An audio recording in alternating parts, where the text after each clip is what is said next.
Nice to see everyone's smiling faces today. We may have a little bit of a smaller group. I feel like if you've made it thus far with me in the month of January, I wish I had some type of I don't know, an award, an acknowledgement. I feel like, you're the inner circle here who've stuck through this conversation. And I've just so enjoyed connecting with you all.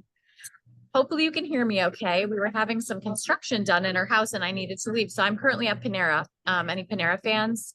So I am at Panera and hopefully I'm not too annoying to the folks sitting near me, but they may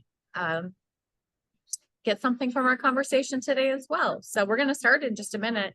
And again, it might be a smaller group. I don't anticipate being here for the whole hour. So just keep that in mind, but we're going to end by talking about the last rhythm in the book, which is all about surrender.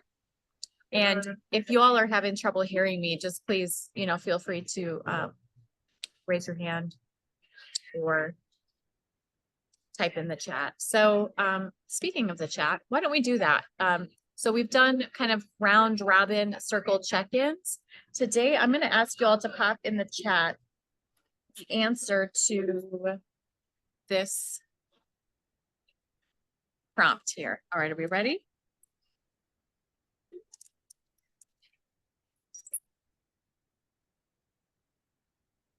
Right, there is our prompt. So I'm gonna just give you all just a couple minutes to think about that. And the book, again, is all about surrender. All about letting go, inviting God in to help us with our healing journeys. So you all can come off mute if you want, raise your hand or just chime in or write in the chat.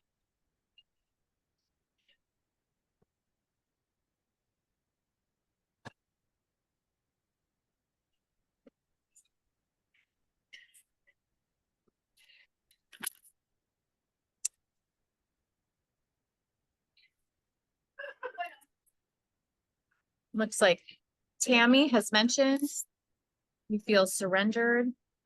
When you are surrendered, you find peace. I love that so much. That peace that surpasses understanding. Katie says, when I am surrendered, I can be present again, not letting worrying about the past and future rob me of the present. I love that so much. This idea of being surrendered to all circumstances. Fred shares, I can be open to possibilities. And Cynthia, I feel calmer, and that helps with clear thinking. Julia B shares, I can breathe again. I love that. So when I am surrendered, I can. Now, I would venture to guess that we may answer that prompt differently depending on where we are in our lives or perhaps at different points along our journey. 10, 20 years ago, I would probably answer that a lot differently than I can answer that today. And 10 to 20 years, God willing, from now, perhaps I'll answer that differently as well. Sarah says this is the first session you've joined. Well, welcome, Sarah. You're going to try to listen and catch up. Well, what we've done, just to give you a little recap, Sarah, we've gone through the different rhythms in my latest book that I co-wrote with my mom, You Are Not Your Trauma. And so we're just kind of touching base about just a couple different things from the book.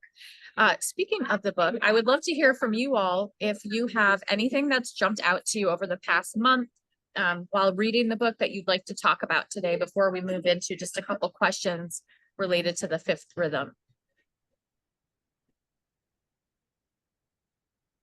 You're welcome to just come off mute and chime in.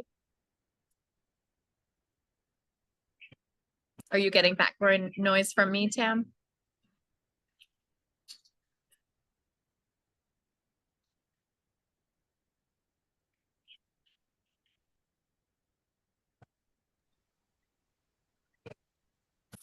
It's better now. Somebody was not muted, maybe. Okay, can you hear me okay, or are you getting background noise still? When you talk, there's background noise. It might be from some people who are not muted, is what I'm thinking. Okay, it could be from where I'm located too. I'm concerned about that with being where I am. I may move to a different spot if I need to. So hopefully it's not too distracting. But if folks are haven't muted themselves, you can go ahead and do that. That would be great. Katie, I don't think I have that ability to mute other people if I'm not the host. So Sarah, you can find the book anywhere where you buy books. Amazon. I think it's even on Thrift Books at this point. You can call your local bookstore, anywhere you buy books. Anything pop out with folks from the past couple weeks from reading the book? Anything that you wanted to bring to the group today? Carrie, welcome. It's nice to see you again.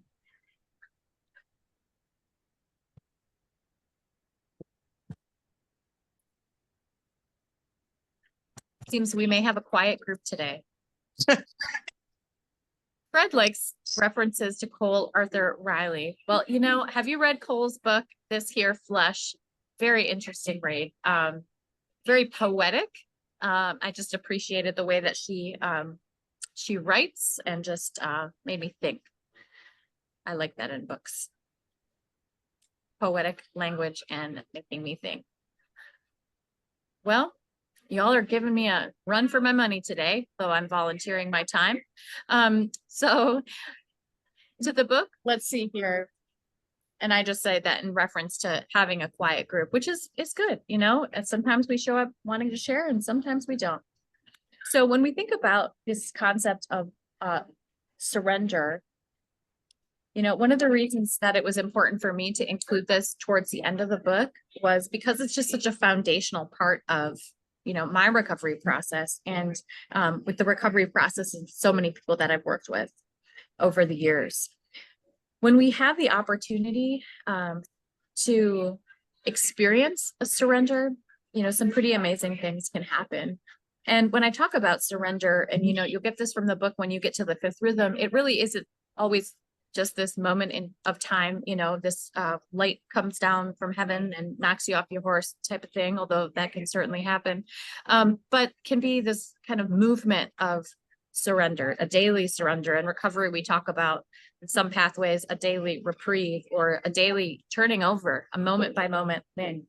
I'm connected with a woman in early recovery now, and it's reminds me of, she reminds me every day of just that need to continually turn over my will to the care of God. And not to sound too 12-steppy, but I, you know, appreciate things about 12-step recovery. But the idea of surrender and just letting go is so important. So question, in doing that, in surrender, you may notice in this book and other books that I've written, the storytelling can be quite vulnerable, sometimes a bit too much. Now, I'll be honest with y'all. If I were to write this book today, I wrote this book several years ago, I would write it differently. I think, you know, it's important to keep in mind sometimes the stories we tell and how that can impact, you know, the reader. And at the same time, part of why I am so open and vulnerable in my writing is to help prompt the reader to have an experience, to think about their own story. And to have an experience with the words, not just to read a book and say, oh, that was good, you know, she's a good writer, set it down, but to really have an experience as you're reading and help, you know, and that's really one of my ultimate goals. So related to that, sharing stories, having experiences. Have you all had the opportunity to share your story or pieces of it, perhaps some difficult, vulnerable things? And what was that like? What did you learn from that experience?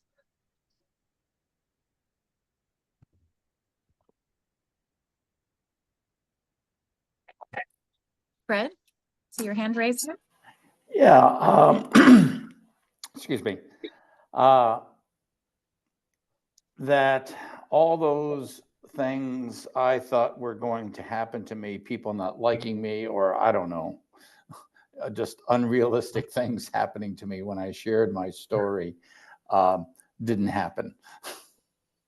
And that people actually were glad I shared.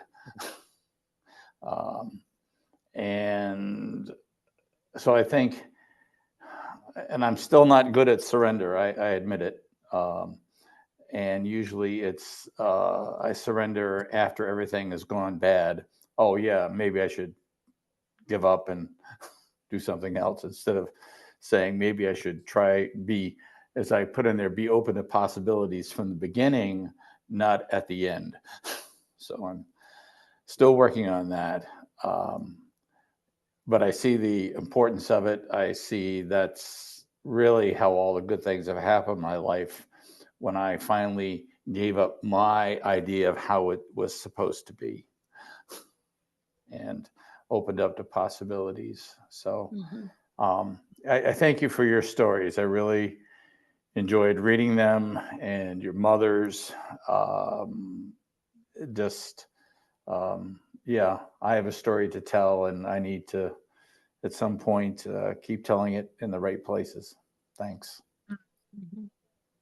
Thank you so much for sharing that, Fred. I appreciate that. And, just your experience of when you did share, you kind of moved from this place of feeling self-conscious, or, what are people going to think, or how are people going to respond? And it sounds like you had a really freeing experience when you were able to talk about your story. And as you shared, people connect with that.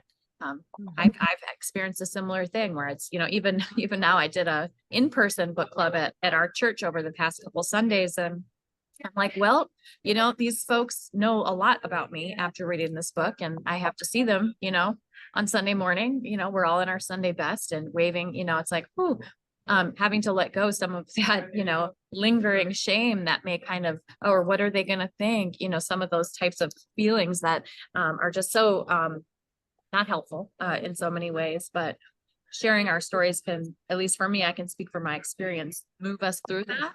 To a place of maybe not having so much self involved in the process of hearing stories and listening. Any other thoughts on that? When Have you? from Cindy, when I am vulnerable verbally to others, it seems that they have permission then to share deeper feelings than previously. It's almost an open gate of permission. So I've been told by other people that it just, someone has to ignite that possibility. I love that in telling our stories like you're sharing, Cynthia, we invite other people to have that experience as well, to think about and to share their stories. And, my newsletter, if you all are subscribed to that, if you're not, hopefully you are, I'm going to pop a link in the chat. It's called Circle of Chairs on Substack. And part of the reason why I named it Circle of Chairs, of course, that, passage in the Bible that talks about where two or more are gathered in my name, I'm with them. And the experience that we can have in that open circle of chairs when we are vulnerable in sharing our stories, that something really incredible happens. That it's really a moment, an opportunity. Oh, look at Katie popped it in the chat for me. Thank you, Katie. But it's really a moment of inviting God's presence into our stories as well. Speaking of that, as we're talking, it's making me think about when we share our stories with each other. And then there's also the times when we can share our stories with God, and we can come to God with, what we may be feeling or thinking, maybe parts of our past. I don't know, just throwing that out there is something that I've been thinking about in case. Oh, thank you, Katie, for sharing that. So any other thoughts on maybe sharing our story with another human being or human beings, or sharing our stories in other ways? And how does that feel? And maybe what comes from that? What is invited when we do that? Oh. Tam, I see your hand up. Yes, it was helpful for me when you had said you looked at your mother's story, and I had to look at my mother's story. And my mother had two children. I was born at 17 years old when she was 17, and then my brother was born when she was 14.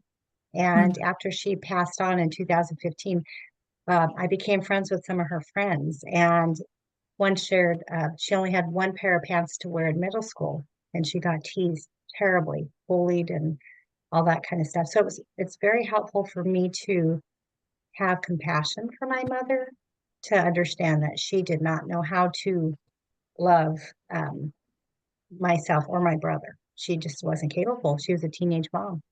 So, and very sad, she was mean and she drank a lot, and we were supposed to be abortions. She told my brother and myself that, which is horrible, but they didn't have abortion back then in the 60s and 50s, late 50s. So anyway, so just having that reframe. So I'm healing I'll be 3 years on Thursday for no longer drinking. And I'm healing for many generations before me, my mother, my father, my grandparents, everybody who drank. And I'm changing the future of our family line. So thank you. Thank you so much for sharing that, Tam. And really an example of doing what we're talking about here is being honest, being open, being vulnerable, coming to other human beings with our stories. I'm sure a lot of people can relate to what you just shared, and I'm so sorry that you experienced that. Just as a child and needing love, and needing your mother to show up in a certain way that it sounds like she struggled with showing up in that way for you. So to be able to share that today and then be so confident and bold, I love that, and say, you know what, I'm not going to continue the cycle. It stops with me, and we have the ability to do that, to make that choice, and to invite God into that. It's exciting. It really is. It's exciting. So thank you again for sharing that, Tam. And I'm excited for you and for what's next in your family. Other thoughts you'd like to share? And for folks who've joined late, just a little update. I'm at Panera because we have construction going on next to my home office. So it was quite loud between the banging on the floors and my dog barking. So here I am. So I apologize if there's any background noise, but folks sitting near me here at Panera are a part of the book club, whether they knew they were going to be or not. So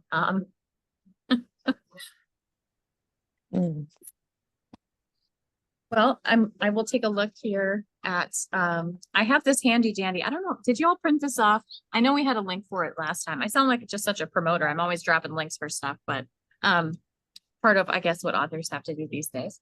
But I have a free guide that walks you through the questions in the book. So this guide, it's free. It's just a download. You can print it off.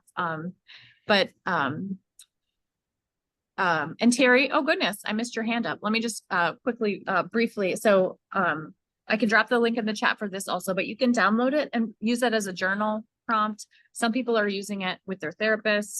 I've had messages, people are doing small groups. I'm going to be doing a workshop, a day-long workshop with it. I'm going to be doing another book club at a church. So you can really use it however you want to use it, as just a guide to walk through some questions. So Terry, I'm so sorry I missed your hand.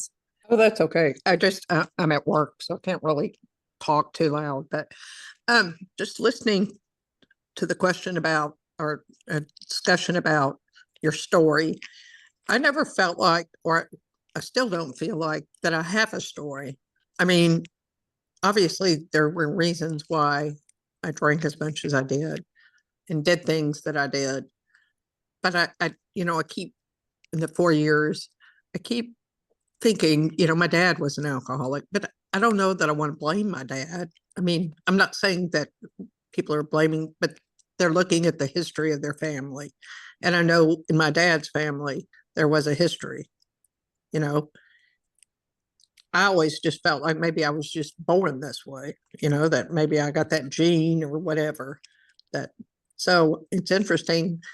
Now I want to go back and really start thinking about all the things the reasons why, or, come up with my story. I just take it as being a mother, stressed out mother who drank too much. I mean, but maybe there were other reasons why. So I just thought I would share that.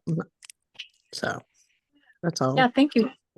Thank you, Terry. That is such a helpful perspective because, I think sometimes too, as human beings, we want to understand things, we want to define things, we want to, kind of lean on our understanding of things, or, what is my story? What is, but a piece of it sometimes is just this kind of acknowledgement that, like you shared, maybe the story is that I'm a mother who, got stressed out by 5 o'clock. I needed a bottle of wine. I can relate with that feeling. Thankfully, since being a mom, I've been in recovery, and God willing will continue to be, but know so many people that have that same experience, and maybe that's all that is, and maybe it isn't on your heart. Maybe God has not prompted that exploration, and perhaps the reason why, or, and I love that about just the differences that we can bring, I think, sometimes to our just our own experience, and what, how far we want to go in understanding that. And so I appreciate that perspective, Terry. I think it's important to consider. And, with the book, you are not your trauma. For some folks, it's enough to just say that statement. To go into it, to dive deep, is not always, where someone is at. So I appreciate that. Any other thoughts? Any other hands that I'm missing? Don't want to miss anyone. And for folks who just joined as well, we may end a little bit before the hour here. I did want to read just a little, it's a little brief reading, hopefully. How is the sound? Is it okay? Good. Oh, good. Goodness gracious. Okay. Let's see, where am I at here? I marked my pages. Okay. Here we go. All right, for those who have your books, it's on page 195. I have lived the consequences of a broken and hurting world, and a broken and hurting mother. Consequences like these drove me to escape and seek out love in all the wrong places, as the country song goes, with all the wrong misters. But I have also been freed from the bonds of my own gnarly family tree. The good news is that we have the ability to take action. We have choices to make. We don't necessarily have to repeat the same mistakes and relive the same trauma as our families. Though trauma can impact our lives down to the cellular level, we don't have to stay stuck living unhealthy patterns. The living rhythms we've been pointing to throughout this book can help us get there, to a place of freedom. We are not our trauma. While taking the first step toward healing might not be easy, or might not seem like a real choice before us, it is possible. I can testify to that. In this moment, we can let go of the unlovely and have compassion for our stories. We can set our monsters down, open our hands and hearts, and surrender. Any thoughts or reflections on that reading?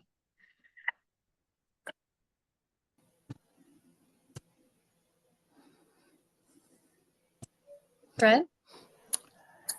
Yeah, it's something I'm exploring and working on in my journey now is when you say words like unlovely, who gets to define what's lovely and unlovely? And the things that I see, again, the reframing and looking at things differently, the surrender, open to possibilities, is who said it had to be this way? Well, somebody in the somewhere. I got that idea, and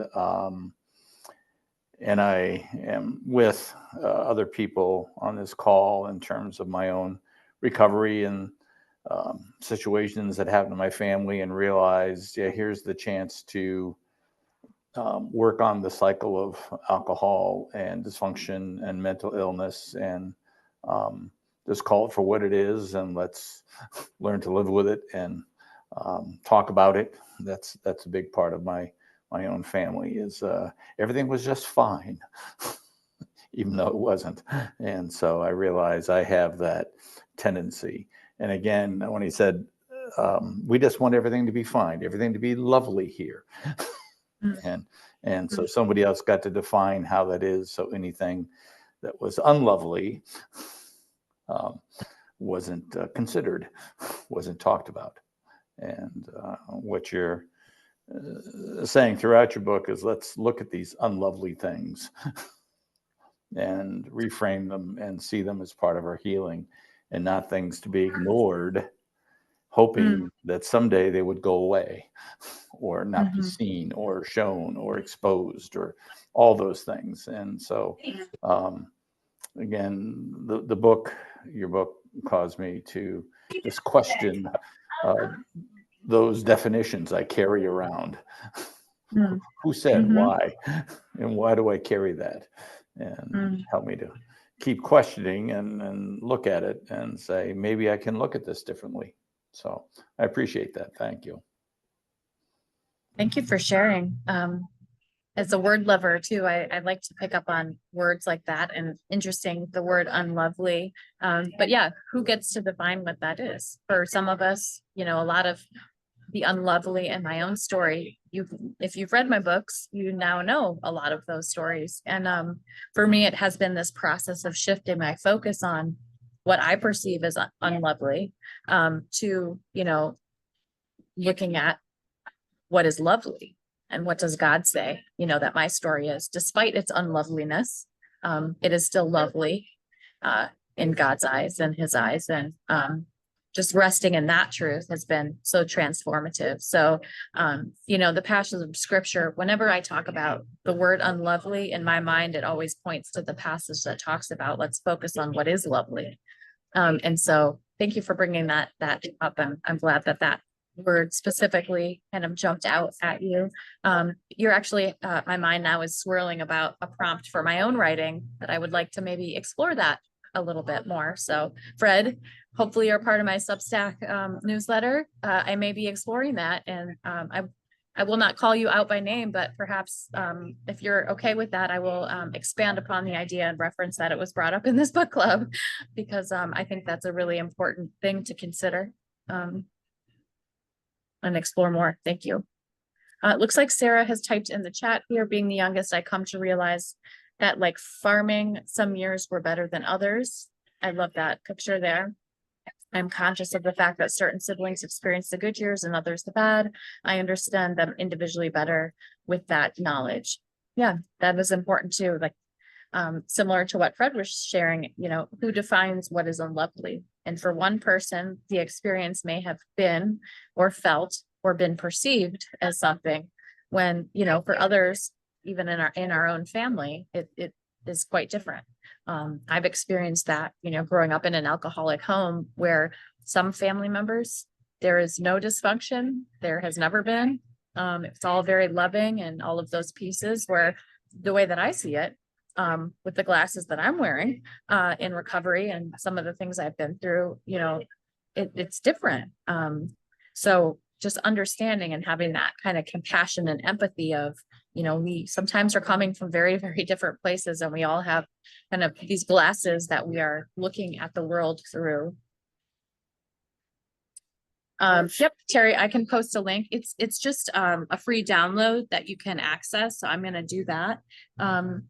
We have just a couple more. Let's see. I promised y'all that I'm going to give you some time back today. And I have to say, you know, again, you all are like the inner circle with this book club. You're here. We've done 4 weeks. I've really enjoyed my time with you all. And it's really reminded me how much I love connecting. I know we're on Zoom, but you know, for my day job, by the way, I don't get paid for being an author. Authors don't like make a living, just in case anyone was wondering. You have to like do another job unless you're, you know, Kristen Hanna or I don't know, some other big famous author. But so for my day job, I work remotely on, you know, online. I'm a technical writer basically. And so having these breaks in my workday to connect with you all about just things that just touch my heart, it's been such a joy. So you all have just kind of filled up my cup. So anyways, I just wanted to thank you for that. All right, now I'm getting all lost in my, let's see. Can the recording be viewed? We haven't been recording, I don't believe. So this is a very exclusive group, and it is not accessible after we end today. So I'm sorry to say, Sarah, but I don't think, Katie, unless it has been recorded. I kind of like not recording, just because, you know, that kind of protects, especially when we're talking about vulnerable things. Yeah, it sounds like, oh, I guess 3 out of 4. Well, so you can connect with the Center of Addiction and Faith for those. But let me pull up the download here so you all can get it. Let's see here. Just give me 1 minute and feel free to chime in if any other folks have thoughts.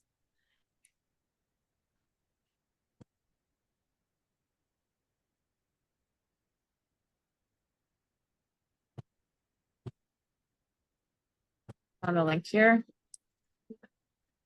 It says pre-order bonus because it was something that I was giving away for folks who pre-ordered my book when it was coming out. So, but you just click on the link, enter your email, and you'll get the free download of the kind of guided journey through the book.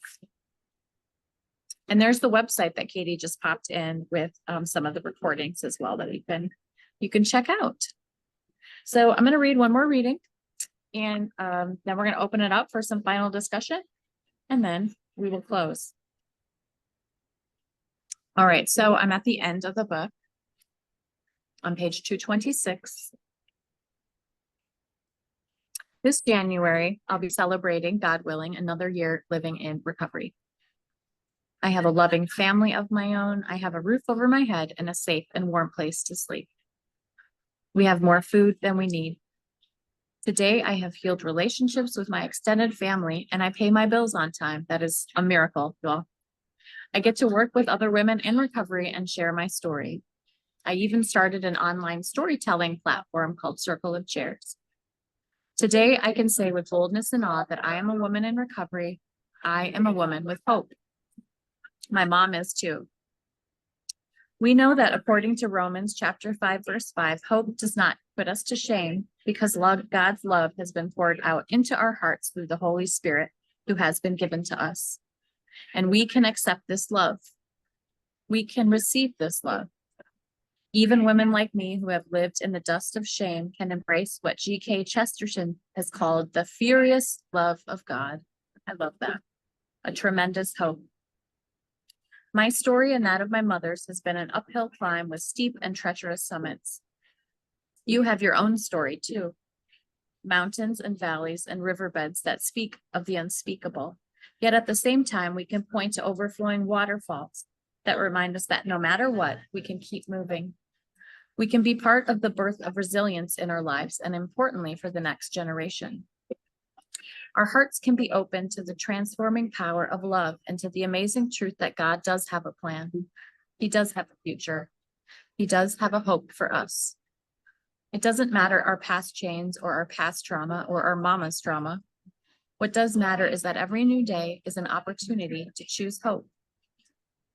Those of us whose trees have fallen in all senses of the word will be given the opportunity to grow anew, not in spite of the trauma, but because of it. Not because we have experienced struggle, but because we have. I love how author Cole Arthur Riley, there we go, Fred, puts it in this here fresh. For every second that our organs and bones sustain us is a miracle. When those bones heal, when our wounds scab over, this is our call to marvel at our bodies, their regeneration, their stability or frailty. This grows our sense of dignity. Sweet friend, I hope you've made it to the good part in your story where you realize your life has beauty and dignity. You are standing on your past and looking down and see a tiny green shoot coming up from between your feet. You hear God's promise to you, all things will be made new. You will be like a tree planted by the water that sends out its roots by the stream. Oh, you all. Thank you for this opportunity to be with you all today. Any closing reflections or thoughts after that reading? It looks like Katie has popped a couple more links there in the chat. And Tam, you have a question. Can I order a hard copy? Will you send me an email and I will help you get that. Just Staples does a great job, just puts them together, but we can connect about that because it is nice to have them, in hand as well. Any final reflections?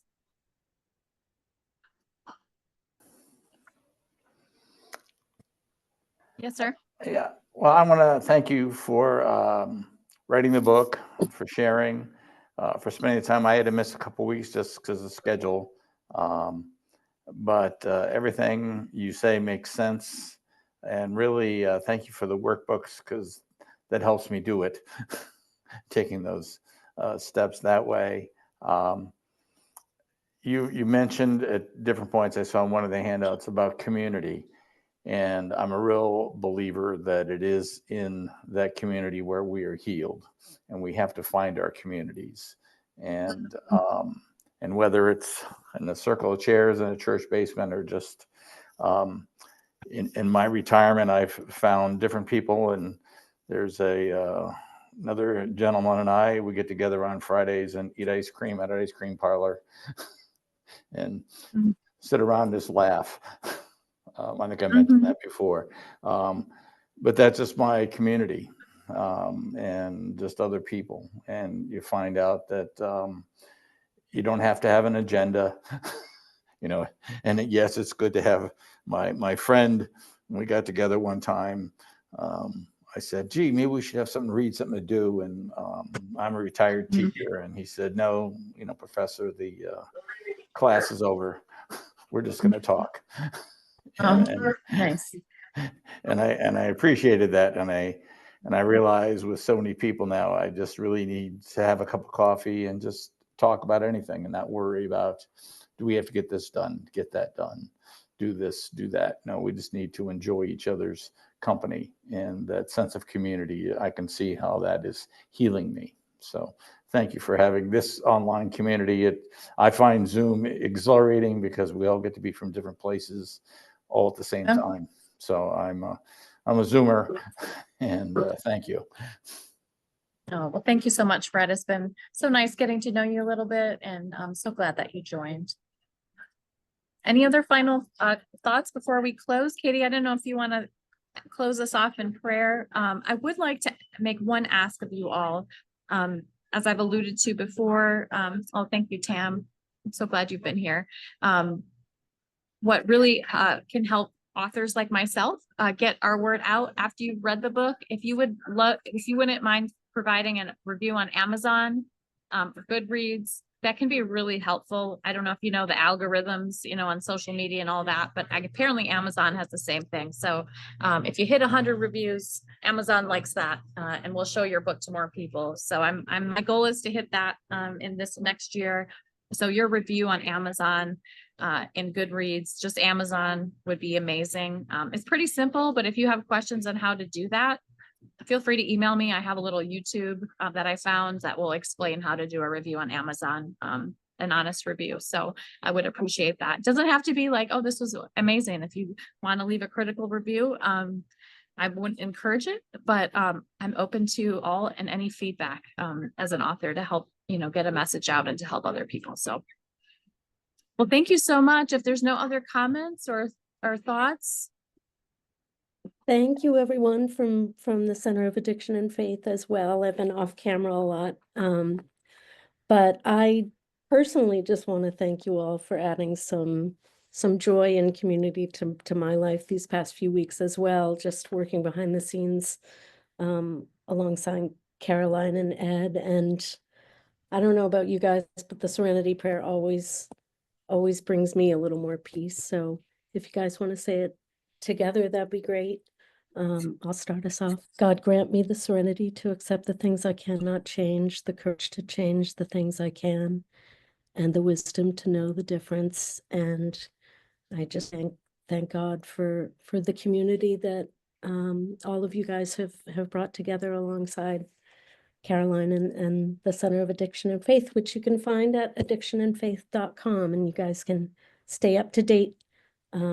And I shared Caroline's email and website in the chat as well before you guys close out if you want to try and copy and paste all that good stuff. So thank you all so much. Thank you, everybody. Have a beautiful day. Thank you. Likewise. Thank you.